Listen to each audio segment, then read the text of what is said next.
समझ में आएगा। अब लोग कसीर को समझने के लिए बैठे, अभी जमा हुए, गिनती शुरू ही की थी। रब ने फरमाया खबरदार रुको, मौला अब क्या है, कसीर तक तो हम पहुँच आए हैं।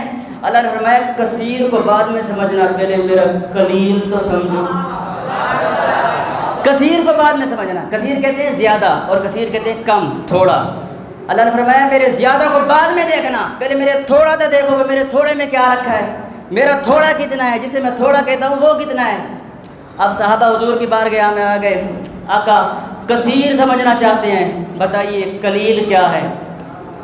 अल्लाह ने कुरान में 2 मरतबा बता दिया कि मेरा कलील क्या है। फरमाया ऐ महबूब ये कसीर समझना चाहते हैं, कौसर की तरफ जाना चाहते हैं, ज़रा बता दें इनको कि मेरा कलील क्या है। अल्लाह ने फरमाया कुल मताउ दुनिया कलील, इस दुनिया के अंदर जो कुछ भी है ये है मेरा कलील।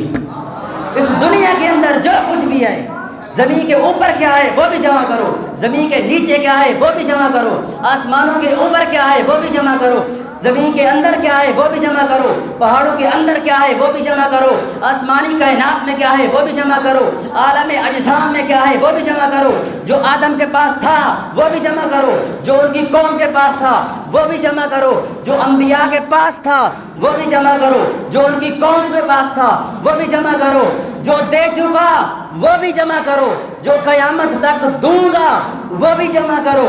जब जमा कर लो उसकी गिनती करो, जब गिनती कर लो ये होगा मेरा कलील।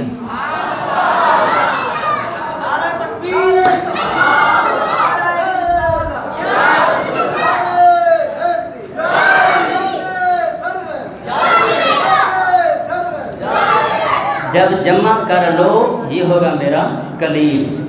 तो आपको पता है आज तक कोई ऐसी साइंस पैदा नहीं हुई ये जो बता सके कि ज़मीन के अंदर ख़जाना कितना है, समंदरों की तह में क्या है, पहाड़ों के अंदर क्या है। तो रब ने बता दिया अरे नादान, तू मेरे कलील मेरे थोड़े को ही नहीं समझ सकता तो मेरे कसीर को कैसे समझेगा। जब तुझे कसीर की समझ नहीं आ रही तो मेरे अक्सर को क्या समझेगा। जब तू अक्सर को ही नहीं समझ पा रहा तो तुझे कसार की समझ कैसे आएगी। अरे जब तू कसार को ही नहीं समझ सकता, कसीर कलील अक्सर किसी चीज़ को नहीं समझ सकता तो तू मुस्तफ़ा के कौसर तक कैसे पहुँचेगा। दुआ है कि खालिक़ कायनात मेरे टूटे फूटे अल्फाज अपनी बारगाह में कबूल फरमाए। वस्सलाम।